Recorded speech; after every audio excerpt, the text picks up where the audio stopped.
Halo teman-teman semana, selamat datang di Bisik MPK, bincang asik bareng MPK.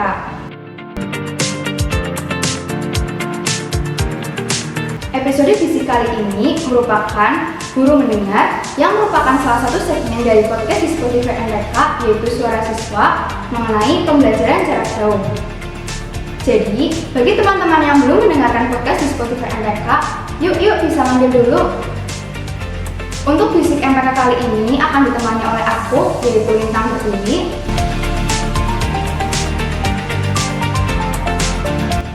Dan kita juga akan kedatangan narasumber spesial kita yang merupakan salah satu guru favorit di SMA di Satu Cibarang, yaitu Pak Denny.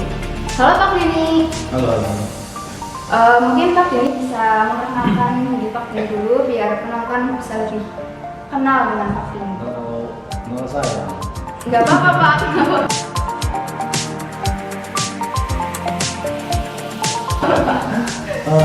Selamat pagi semuanya. Tadi apa ya, pendengar ya? Penonton juga ya. Pendengar podcast sama penonton. Saya bingung mau ngomong apa sebenarnya sini. Tahu-tahu diundang Bintang. Suruh misi apa yang saya mau tahu. Semoga pertanyaannya nggak menjebak ya. Semoga, insya Allah tidak Pak. Saya rasa sudah pernah kenal sih. Saya guru SMA Cibarang. Nama saya Denny Trianto. Saya ngajar olahraga. Sayang sekali ya kita ada pandemi seperti ini nggak bisa bertatap muka. Saya yakin kalau bertatap muka sangat bertahap kalau belajar saya. Mungkin begitu ya. Pasti Pak, pasti. Oh iya, buat teman-teman yang belum tahu, selain Pak Denny ini sebagai guru pengampu mata pelajaran bahasa Sokes, Pak Denny juga merupakan pembina MPK dan staf bagian kesiswaan. Nggak kerasa ya Pak, kita udah lama gitu nggak ketemu, khususnya buat pembelajaran secara langsung atau tatap muka gitu. Nggak kerasa juga kita udah hampir kurang lebih 1 tahun kita melaksanakan PJJ atau pembelajaran jarak jauh. Lintang dan para penonton dan pendengar di seluruh penjuru dunia ini pengen tahu dong Pak, gimana sih perasaan Pak Denny selama dilaksanakannya PJJ ini Pak? Ya sih udah hampir setahun lebih malah ya. Mau setahun ya? Iya. Lebih. Dibilang senang, yang ada senangnya, dibilang susah tapi kita harus beradaptasi. Ya cuman banyak, kalau saya sih banyak merasa kangen sama anak-anak ya. Kadang dari jam 6 udah namanya bentak anak-anak yang telat ya kan. Ya, setengah 7 ya Pak? Iya, habis itu kan ketemu sama yang kece-kece, yang lucu-lucu ya. Ada tingkahnya ya Pak? Ada Lintang juga kan. Tapi ya itulah apa namanya. Yang pertama sih jujur rasa kangen sama murid-murid ya, kangen pengen ketemu lah. Cuman mau gimana lagi kan kita harus protokol kesehatan juga harus dijalankan. Kita juga harus sesuai dengan aturan pemerintah karena ya kita juga semuanya kan sebagai peserta didik, kemudian Bapak Ibu juga sebagai pendidik juga nggak bisa lepas dari aturan pemerintah. Ya kita beradaptasi aja dulu. Semoga aja sih cepatlah ini berlalu karena ya susah sebenarnya ngajar online ini susah. Apalagi itu ya Pak, interaksinya juga bakal kurang gitu, apalagi buat siswa-siswi kelas 10 kan yang sama sekali belum secara langsung gitu kan. Iya kan, kadang nggak tahu apa ya, absen kadang jam 10 malam baru ngisi absen ya kan. Udah klasik gitu ya Pak, ada gitu. Terus kalau dari anak-anak sendiri sih terutama merasa bosan ya Pak, karena ya di rumah aja gitu kan, nggak ketemu teman-teman. Terus ya pembelajaran secara daring, cuma dari layar HP gitu. Kalau menurut Pak Denny, kan ini kan kita udah melaksanakan PJJ selama kurang lebih mau 1 tahun ini ya Pak. Kalau menurut Pak Denny, metode atau pelaksanaan pembelajaran jarak jauh di SMA di Satu Cibarang ini sudah efektif atau belum sih Pak? Dibilang efektif, kalau menurut saya sih ya, dibilang efektif ya kurang efektif. Tapi dibilang tidak efektif sama sekali, tapi ya ternyata enggak. Ya memang banyak faktor sih, banyak faktor memang dari gurunya, mungkin juga banyak juga dari muridnya juga, ya banyak faktor yang mengaruhi. Tapi sejauh ini sih saya rasa masih masih dikatakan baik lah PJJ di SMA di Cibarang. Cuman banyak kendala kan, mungkin ada loh yang murid sama sekali nggak punya handphone ada, harus dia kalau pelajaran harus nungguin kakaknya pulang kerja baru bisa akses. Ya makanya kan dibilang nggak efektif tapi ya ternyata bisa 1 tahun ya kan, udah keluar nilai rapor juga kan ya kan, ya memang membosankan sih cuman tapi ya overall bagus lah. Reaksi murid-murid juga ya ada sih beberapa, mungkin dari 1 sampai 100 mungkin murid sekitar 10 lah yang kurang aktif. Jadi Lintang sendiri gimana? Kalau dari Lintang sendiri sih, kalau mungkin untuk awal-awal dilaksanakan PJJ waktu Lintang masih kelas 10 di semester 2 mungkin belum efektif ya Pak, karena kita juga masih dalam kondisi menyesuaikan keadaan yang semuanya berubah, dari yang tatap muka kita bisa akses buku di perpus atau bisa secara langsung bertanya ke guru, berubah jadi semuanya serba daring gitu. Tanya harus via WhatsApp yang pastinya juga nggak langsung bakal dijawab kan ya Pak, karena ada kegiatannya lain juga gitu. Tapi kalau dari Lintang sendiri untuk saat ini sih, kalau menurut Lintang udah cukup efektif, karena dari Lintang kan dari situ udah dibantu pakai Microsoft Teams, juga ada media YouTube gitu yang ya insya Allah bakal bisa membantu anak-anak untuk belajar gitu walaupun secara daring gini. Ya sih, kan kemarin pas awal pandemi kan kita habis HUT Semanap ya. Iya. Yang habis meriah-meriah, tahu-tahu gitu kan, sepi ya. Yang kelas 10 juga habis kembak Pak. Iya. Terus langsung habis kembak ya? Iya, habis kembak. Maret. Awal Maret. Yang di ini apa ya? Banjarsari ya? Yang di Karanglo. Ya kan habis itu kan langsung berkegiatan apa sepi, mau ngapain aja sepi ya kan. Guru-guru juga ngerasa sekolahnya sepi, banyak. Ada beberapa yang ruangan memang akhirnya kan nggak terawat ya, pasti nggak dipakai kan, akhirnya banyak debunya kan. Ada yang piket, bagi baju ya kan. Ya gitu lah. Biasanya ini apa namanya? Biasanya kan rame ya. Iya. Banyak anak-anak lari-larian ya kan. Ada aja ya Pak kegiatannya gitu. Sekarang mungkin kalian juga mau ngapel GP itu harus jaga jarak kali ya? Enggak Pak, kayaknya nggak ngapel ya Pak, anak-anak semua anak rajin-rajin lah tetap di rumah, saya yakin mereka tetap di rumah sih. Mematuhi protokol kesehatan. Saya yakin. Amin. Terus ini Pak, tadi kan Pak Denny sempat menyinggung juga mengenai ada nih anak yang jam 10 malam baru absen gitu. Terus pasti buat teman-teman semuanya juga pasti di kelas kalian pasti juga ada kan anak-anak yang absennya telat, mengisi presensi kehadirannya telat gitu. Ada juga yang ngumpulin tugasnya juga nggak tahu kapan, tugas kapan dulu dikumpulin kapan gitu. Apalagi ada juga kan ya Pak yang anak yang bahkan nggak pernah mengikuti pembelajaran jarak jauh gitu ya Pak. Terus kalau dari Pak Denny sendiri, bagaimana sih Pak sikap Pak Denny kalau misalnya menemui hal-hal semacam ini gitu? Kalau saya sih lebih fleksibel ya. Ya memang kita harus mau nggak mau harus PJJ kan, mau harus jarak jauh kayak gini lewat apa namanya internet, mungkin susah sinyal atau mungkin nggak punya handphone, sebaik itu juga harus maklum sih. Cuman kadang ada juga yang anak-anak yang dia fasilitasnya lengkap, internet ada, wifi ada di rumah, handphonenya bagus-bagus ya kan, sama handphone dulu aja kadang bagusan miliknya ya kan, tapi kadang nggak pernah ngerjain tugas sama sekali, absen nggak pernah, ngerjain tugas nggak pernah, terus ngejawab salam gurunya aja nggak pernah. Kadang ada juga yang di WA guru, Mas gimana kabarnya, tugas gimana, cuma diri ya kan, ya padahal itu guru ya kan, guru yang WA aja kayak gitu ya. Mungkin ya kita sih masih, bapak ibu guru sih masih berpikir positif, mungkin anaknya mungkin lagi sibuk atau mungkin ada kegiatan lain. Ya, syukur-syukur sih kegiatannya positif ya kan. Jadi tapi harapan saya sih tetaplah, kalau saya fleksibel, nggak bisa ngerjain tugas minggu ini, yang penting kapan kalian punya waktu luang silahkan dikerjakan. Kayaknya guru yang lain juga seperti itu. Ya mungkin ada sih yang pakai deadline, cuma kadang yang deadline yang kuis biasanya.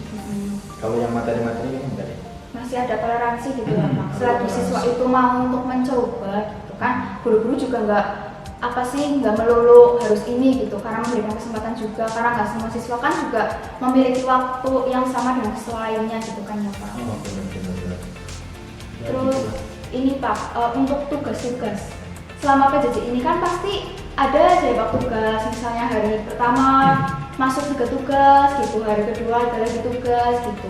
Jadi dari teman-teman itu kan banyak yang mengeluh ya Pak untuk tugas-tugas sama pembelajaran jarak jauh ini, kayak tugasnya kok jadi banyak banget, jadi complicated banget, apalagi tugas-tugas sama PJJ ini kan bakal membutuhkan effort yang lebih ya Pak, terutama untuk tugas video gitu. apalagi buat teman-teman yang mungkin penyimpanannya kurang gitu, jadi terkendala oleh itu gitu. Kalau dari Pak Denny sendiri mengenai keluhan-keluhan siswa mengenai adanya atau banyaknya tugas itu gimana Pak? Ya kalau saya sih, ya kembali lagi sama siswanya sendiri sih. Kalau baik guru sih lebih fleksibel. Misalnya kalau saya contohnya saya ngasih tugas kadang hari Senin. Hari Senin saya misalnya rentan waktunya saya kasih 1 minggu.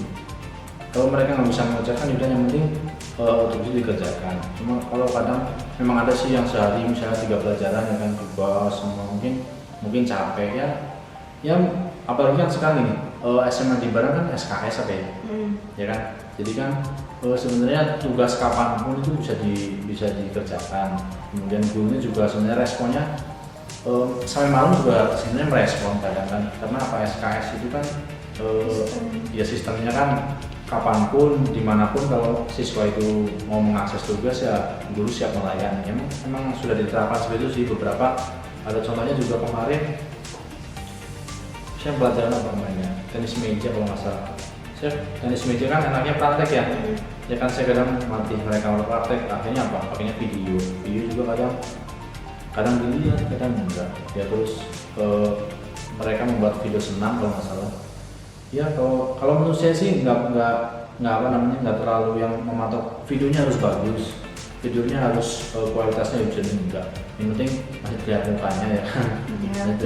Kalau itu orang sedang senam, ya saya rasa nggak masalah. Yang selagi masih berusaha gitu ya Pak, berusaha. Pasien juga kan kayak yang HP-nya udah jadul ya kan. Tapi kayaknya nggak ada yang namanya jadul ya gitu. Minimal kayaknya penyimpanan 16 GB kalau nggak salah. Ya kan? Kayaknya minimal 16 GB itu buat satu video ya cukup lah. Cuman kalau yang tugas-tugas mungkin sekarang kan teknologi juga gampang, pakai apa sih itu kabel OTG apa ya? Iya. Yang buat flash disk bisa dimasukin ke handphone kan bisa itu. Ya kan? Pakailah kayak gitu. Saya juga kadang kalau pakai handphone ya pakai flash disk dicolokin biar tugasnya bisa. Kalau pakai handphone ya memang menyimpan sih. Berarti salah satu solusinya bisa pakai itu ya Pak. Kalau untuk teman-teman yang mungkin penyimpanan handphonenya penuh gitu, bisa ya digunain flash disk gitu, nanti pakai OTG bisa dipindah ke flash disk. Jadi untuk file-file yang di HP pun bisa terorganisir ya Pak, bisa tertata gitu di flash disk dan nggak hilang gitu. Kemarin ada nih yang anaknya ngomong, Pak HP-nya jelek, tapi bagus bener.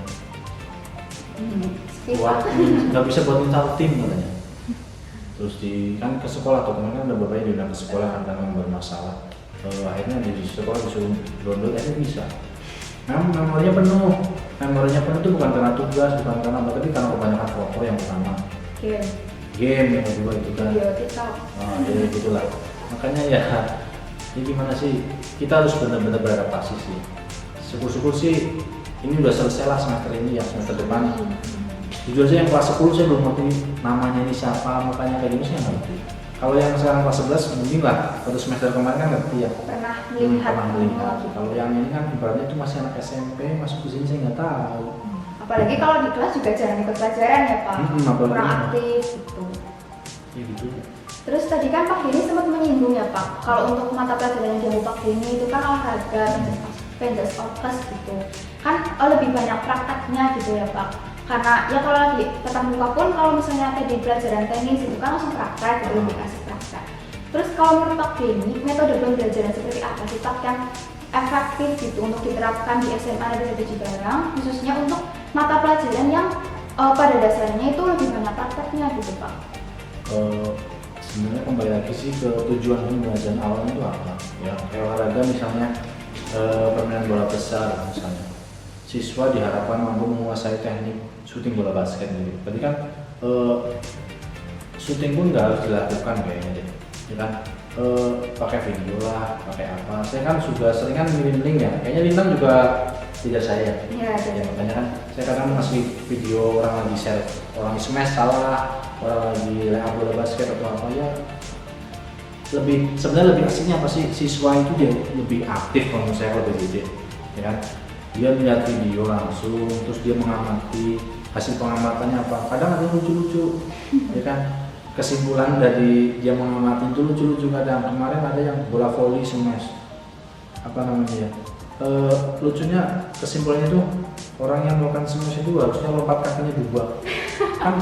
Ya tapi saya maklum sih ya, memang bahasa kan harus di ini kan apa namanya, harus ya berbeda-beda juga. Makanya kan mungkin pemahaman anaknya juga beda karena apa ya, itulah susahnya karena kalau pakai video kan kadang yang ditangkap sama murid kan kadang berbeda.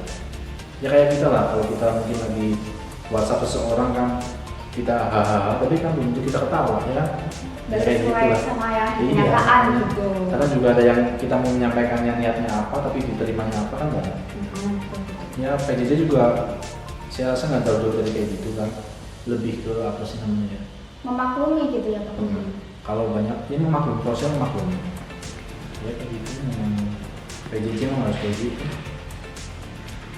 Terus ini Pak, selain tugas, walaupun pembelajaran jarak jauh kan tetap ada itu ya Pak, penilaian harian gitu, penilaian baik PH maupun PAS gitu. Buat teman-teman ini kan banyak juga yang mengeluh gitu ya Pak, kalau pelaksanaan penilaian harian kok dilaksanain waktu weekend, waktu hari libur, padahal kan biasanya untuk weekend atau hari libur mereka biasanya menggunakan untuk istirahat atau untuk mengerjakan tugas-tugas untuk minggu selanjutnya gitu. Tapi beberapa guru ada yang melaksanakan penilaian harian pada saat weekend atau hari libur gitu Pak. Kalau dari pandangan Pak Denny sendiri gimana Pak menanggapi hal tersebut, dan mengapa sih beberapa guru itu memilih untuk melaksanakan penilaian harian pada saat weekend atau hari libur gitu Pak? Kalau menurut saya sih ya karena PJJ kan kalian di rumah aja libur terus. Ya juga ya Pak. Ya kan Senin, Selasa, Rabu, Kamis, Jumat, Sabtu, Minggu di rumah terus, berarti libur terus ya kan. Ya mungkin memang kalau Sabtu Minggu memang bebas tugas sih ya, cuman mungkin pandangan Bapak Ibu gini, mungkin siswa juga belajar dari rumah kok, jadi kapanpun bisa lah kan. Apa namanya, mungkin juga ini apa namanya, takut dibocorin apa ya soalnya, mungkin kan ada yang gitu tulis iya, bisa saya bikin udah, kayak itu. Kalau misal mungkin kalau di hari libur kan jadi serempak mungkin ya, biasanya gitu misalnya kelas 11 ulangan semua, mungkin mengurangi gitu sih kebocoran soal curangan. ya mungkin banyak motivasi guru gitu sih. Cuman kalau menurut saya sih sebenarnya nggak masalah. Kalau menurut saya sebenarnya nggak masalah, mungkin cuman ya mungkin dibatasin lah, mungkin soalnya mungkin cuma 5 atau berapa ya. Jangan mentang-mentang lagi weekend dikasih kuis 50 gitu soal ya, Pak. gitu kan. Ya kasihan juga sih sebenarnya, tapi ya mau nggak mau PJJ juga di rumah kan libur terus, jadi kan libur terus kan. Paling kalau ke sekolah ada kegiatan Ya lain gitu sih Pak. iya sih, Kalau cuman PJJ-nya sih iya sih di rumah aja. ibaratnya kita sekolah dari rumah kan libur, kita di rumah terus ya kan. Guru aja kayak gitu, guru aja kan ada WFH, di rumah juga tetap harus ngajar ya. Harus disambi gitu ya Pak sama kegiatan yang lain.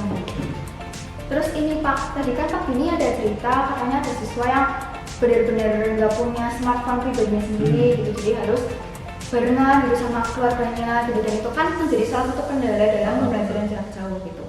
Kalau dari siswa sendiri kan kendala umumnya itu paling susah sinyal gitu ya Pak, penyimpanan penuh gitu, terus kuota mungkin kadang udah habis sebelum waktu ditentukan gitu. Kalau dari Bapak sendiri sebagai guru pengajar itu kendala apa aja sih Pak yang Bapak pernah alami selama pembelajaran jarak jauh ini dilaksanakan gitu Pak, terutama selain kendala susah sinyal gitu? Kalau saya sih, kalau kuota sebenarnya enggak ya, nggak terlalu makan banyak kuota. Kalau saya ya malah lebih banyak kan kuota yang sosmednya. Ya kan, kuota sosmed kayaknya lebih makan banyak kuota daripada gitu ya, Pak. buat ini. Tapi kalau kendala saya sih sebenarnya lebih ke apa ya, lebih ke interaksi guru ke muridnya deh. Kadang ada yang aktif, kadang ada yang enggak, kadang ada yang udah berkali-kali Mas ayo dikerjakan tugasnya, cuma di chat itu tuh nggak diangkat. Itu kendalanya lebih ke tekniknya sebenarnya sih. Kalau sinyal saya ya kadang disuruh kan pakai wifi ya, saya pakai wifi aman. Kalau kuota juga saya pakai kuota yang 7 GB aja kadang lebih. Ya karena saya jarang main sosmed, mungkin jarang main online ya. Cuman ya itu apa namanya, lebih ke teknisnya sih, ke siswanya mungkin. Pelaksanaannya Lebih ke ya kayak kelasnya Lintang ada kan itu beberapa kayaknya ada Tang. yang kurang aktif, kurang responsif ya kan ya. Ini lebih ke itu sih action di ininya di pelajarannya. Kalau di kuota saya rasa enggak sih, nggak terlalu ini, nggak terlalu boros. Ya mungkin karena saya belum menyukai TikTok ya. Kalau yang murid-murid kayaknya senang banget TikTok bermain kan. TikTok YouTube gitu ya Pak. Ya kan. Ya mungkin memang bosan di rumah ya. Harus ngapain lagi gitu ya. Kalau saya sih di rumah, saya jujur di rumah juga bosan. Di rumah saya bosan, tapi alhamdulillah kemarin kan lahir si kecil ya, si mungil kan. Kita ada yang di rumah. Alhamdulillah ya Pak. Iya makanya. Terus buat Pak Denny sendiri nih, pesan apa sih yang ingin Pak Denny sampaikan untuk siswa-siswi, khususnya siswa-siswi di SMA Negeri Cibarang, terutama buat mereka supaya lebih semangat lagi gitu dalam melaksanakan pembelajaran jarak jauh ini? Kalau pesan sih, ini yang pertama jangan ngeluh, ya kan? Jangan ngeluh. Kadang ada orang yang nasibnya nggak sebaik kita aja tetap semangat, ya kan? Ada orang yang dikasih fasilitasnya kurang, tapi tetap gigih belajar, berjuang. Kita yang punya, ibaratnya kita udah punya segalanya lah, ya kan? Kita udah punya media, kita udah punya teman-teman yang mau berbagi juga, kita udah punya guru-guru yang kooperatif juga. Jadi banyak bersyukurlah, kurangi mengeluh. Kalau saya sih itu, banyakin bersyukur, kurangi mengeluh. Kalau ada ujian, ada apa ya dikerjakan, ya kan? Kalau dikasih cobaan sama Allah ya bersabar, ya kan? Kayak gitu. Karena Allah kan nggak bakal ngasih cobaan buat umatnya melebihi batas kemampuannya gitu kan Pak. Iya, ya makanya kan. Kalau dari Lintang sendiri sih, seberapa kecil progres kalian, seberapa kecil progres kita, itu tetap dinamain progres. Jadi kita boleh aja dalam berprogres itu berjalan atau berlari, asalkan jangan pernah berhenti. Kita harus tetap berjuang walaupun kita menemui rintangan, tapi jangan jadikan rintangan itu jadi hambatan kita untuk kita tetap berkembang. Apalagi di saat pandemi kayak gini kan pasti ada aja gitu kan ya Pak, kendala-kendala atau rintangan-rintangan yang baru gitu yang kita belum temukan sebelumnya gitu. Jangan malas-malasan, harus tetap semangat gitu, karena di saat kalian malas-malasan, di luar sana banyak jutaan orang yang sedang berjuang gitu ya Pak. Betul gitu. Terus mungkin untuk Bisik MPK kali ini dicukupkan gitu saja ya Pak. Terima kasih. Kurang. Enggak Pak. Terima kasih buat Pak Denny yang sudah mau menyempatkan waktunya untuk bincang-bincang bareng MPK dan bareng penonton juga dari rumah. Terima kasih juga untuk penonton dan pendengar yang sudah menonton atau mengikuti Bisik MPK kali ini. Semoga pandemi ini cepat berakhir, tetap jaga kesehatan, tetap jaga protokol kesehatan, dan tentunya seperti yang Pak Denny tadi sudah bilang, kita harus tetap berusaha, kita tidak boleh mengeluh, tidak boleh menyerah, dan tentunya jangan lupa untuk tetap bersyukur setiap harinya. Mungkin dari Lintang dan Pak Denny cukup, terima kasih, sampai jumpa di Bisik selanjutnya, bye-bye!